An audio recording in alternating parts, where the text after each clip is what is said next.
Hey, what's up, y'all? It's your girl Lil Lab, and I told y'all my birthday story. I definitely already pre-recorded my NICU experience, but I just wanted to go ahead because this question gets asked a lot when it comes to like some of my female friends or friends around me or some of my coworkers. Like, how did you know you were pregnant? Like, how did you find out you were pregnant? And I think it's a very interesting story. So I'm just, I'm gonna bring y'all in a little closer into my life. And here we go. But whatever you do, sis, keep it cute, sis. But come in the room, sis. I got something new to tell you, sis. Cause Lil Lavish gonna talk her, you finish the rest. All right. I attended a school called Shaw University. It's in Raleigh, North Carolina. And I had found out I was pregnant while I was there. Let's just go forward into how everything was just crashing down for me. So I left, you go home for December. And you go into January and you go back to school. You go home, then you come right back. So it was the transition from ending fall semester but coming into spring. For me personally, I was ready to go back to school because I was dealing with a person at home. Usually dealing with a person at home, like I just felt like, I was sad that I had to leave, but at the same time, it was better for me to leave because with the person's situation, he was going to start a whole new life for himself. And I just felt like I felt like I was in the way for some type of reason. So I just was like, I was kind of happy to go to school. But again, I just felt like, when I went to school, like, I got to be focused. I got to be on my stuff. I had already had a 3.7 GPA and I wanted to work so hard to get the presidential scholarship so I didn't have to pay for any schooling. Shaw was private and it was eating my pockets alive. Like, eating my pockets. There was no such thing as a Parents Plus loan at all for me. I had to go for me and I had to do what I had to do. So, I remember, I'm not digging in my nose. My nose ring is really bothering me and it's terrible. But I'm going to leave it alone. So, coming into January, I had left, like, the little friend that I had spent the whole, like, Christmas vacation with. I've left him alone and just, like, went to school and told myself, look, you're going to be about your business. You're going to be about your schoolwork. And you're going to be literally about you. You're going to be selfish. And I came in there with that mindset. Now, I still want to be a hot girl, but I won't even say a hot girl. It was an icy girl winter. Is what I want to call it. So around January, I had met this guy, and when I had met this guy, I was just so like, when I tell y'all, I was just thinking that this was gonna be the best thing ever for me. I thought it was going to be the best thing ever. I thought, like, maybe I'm going to finally settle down. I'm going to get myself together. And I'm going to find somebody who's compatible. Especially because he was a different type of guy that I dated than I date the rest. Not even dated, talked to, I would say. Because I really don't get into relationships. But we'll jump into that topic another day, another year.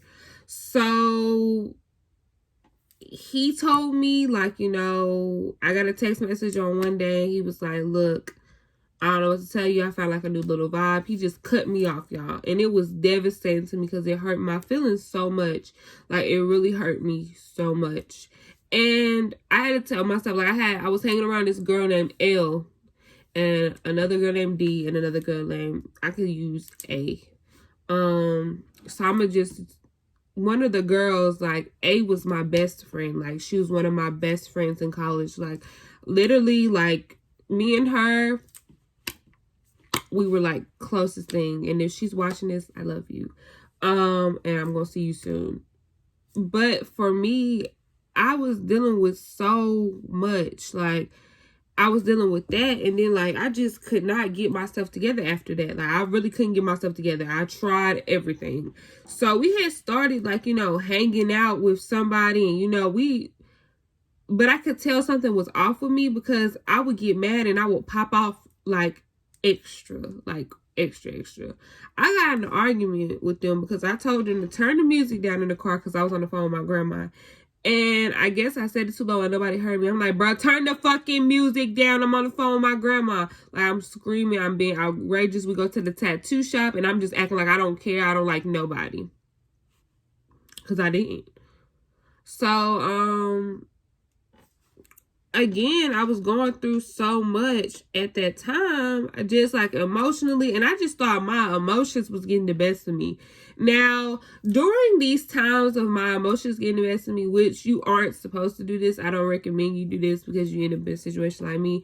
You shouldn't participate in any type of things called sneaky link ups or, any type of things to release stress. I think you should just honestly find good things to cope with, because I thought coping with a person would definitely get me where I need to be and have me like on cloud 9, because that's where I wanted to be. I didn't want to like be down about somebody. I just wanted to be up with somebody, and I was just like, I'm just gonna link. And the person that I had been sneaky linking with, like, I had knew this person because he was from my hometown. Like, I knew him from school. I knew him from like middle school. So, I mean, I technically couldn't say like I know him, but I mean, I have to know him now because it's our situation now. But yeah, I had been like sneaky linking with him for years. So I was like, why not sneaky link with him? Like, we had to do it like first semester too. Like, so it was accustomed to us that we would sneaky link, but when I had like the guy that was like, I thought like was gonna work, I had stopped linking with him. And then like when I had went our separate ways, I had linked with him like one more time. Because I just like, I was just like, the best way to get over somebody is to get a new person. And I was just like, why not get technically a new person but go mess with your old person type situation? But anyways. Tough, ain't it? So I gathered my emotions, I gathered myself, and I told myself like, hey, something has to give. Like, I gotta go get myself together. I gotta be in my bag. I got to do my schoolwork. I got to be the best of the best. So I got mad at the whole crew, like the whole people that I was hanging out with, and I was like, I don't even want to hang out no more. I would stay in my dorm room, and I had noticed like a routine of me going to sleep. Like, I wanted to sleep. I was so upset because they wanted to stay up all night and party, and I wanted to sleep. I didn't want to do anything but sleep. I just wanted my sleep. I didn't want nobody bothering me. I remember one night they were playing too much and they poured water on me, and I got up and I was literally going to call an Uber to take me back to my dorm room. That's how mad I was. Like, anything pissed me off. You could breathe wrong at me, and I'd be like, bruh, what is your issue? Like, I just knew I was some type of angry that I shouldn't have been. So, another clue other than, me sleeping and me having all these moody attitudes, I went to the bathroom, taking a shower, because you got community bathrooms. So, I would go to the third floor. No, it was the second floor. I would take a shower on their floor because I felt like their floor was the cleanest and barely there was nobody on their floor. So when I went to their floor to take a shower and clean myself up, I didn't have to worry about nobody like walking in while I was slipping my towel or anything about being uncomfortable. So literally I had did like a self-evaluation of myself, and I had noticed that my boobs were getting dark. I am a light-skinned girl, and I got brown skin boobs. I said, yo, if it's not that, it's breast cancer, it's something. I'm telling you, I was thinking the worst for me. So here's the day. Let's fast forward to the day that I found out I was pregnant. We had took some pregnancy tests before because I was feeling bad, and my pregnancy tests were negative. So in the crew, another person had took one, And we had an extra test because hers came back negative. So I just kept the test. We just kept it just in case we have to go through this again. And we needed a test, and we wasn't going to go to the store and keep buying them because, like, what was the purpose of us keep buying them? We're not finna do it. So I got myself together, and I remember one day I woke up from my nap and I was on the phone with my god sister, and she was going through it. She was at the bar, she was drunk, and she was talking to me, and then she was like, she talked to her boyfriend. She was like, what if you knocked me up and you just try to leave on me? I would be so fucking hurt. I would hurt your feelings, da da da da. So I'm just thinking, like, dang, somebody talking about pregnant, like being pregnant. Like, I never came to the conclusion that I could be pregnant. I always thought in my head that, you know, like, it just couldn't be me, especially not at this time. I was already trying to, like, move to Raleigh and try to, like, find an apartment and get a job, a stable job, so I can keep going. I never thought, like, I could be pregnant. So I remember the pregnancy test, and I was just like, I hung up on Chelsea. I said, I'm gonna call you back. Click. I hung up the phone. So I said, it's a pregnancy test in there, and I was just like, bro, like, what's the chance of this thing coming out positive? It ain't gonna come out positive. So I had a cup. I had, like, the red Solo cups in my room. So for this type of pregnancy test, you had to take, like, the pee and you had to drop it. I didn't want to go to the bathroom because our bathroom was always congested with people because people always ran in and out our bathroom. So I was just like, I'm gonna pee in this cup and I'm gonna do the droplets. So I had peed in the cup, and I had took the pregnancy test out, and I prepared myself, and I just took the droplets and I had dropped them. Now I went to go cut on the light switch because right next to my door, it's like a little thing where you keep your clothes. It's a dresser. So I did it inside where the dresser was, but I put the test on the bed. I turned on the light, and when I turned on the light, I turned and I saw the 2 lines on the test. I kid you not. I kid you not. I turned around to look at that test. I said, whoo. I said, this, you lying. So I called my lawyer, my best friend, my everything, my auntie, and I tell her, look at this. Look at this. And she says, girl, you can't use that test. So I had to walk in the rain and go get a Clear Blue, which the people that went to my school worked at the Dollar General that I was going to, so I had to, like, buy a whole lot of extra stuff just to hide it.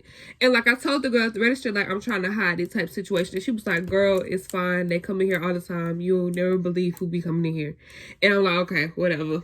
So I come and I go take the Clear Blue in my eye. Like, you can't use the same pee because that pee could be bad pee. So I'm like, okay, I'm going to pee in another cup and I'm sticking it in there.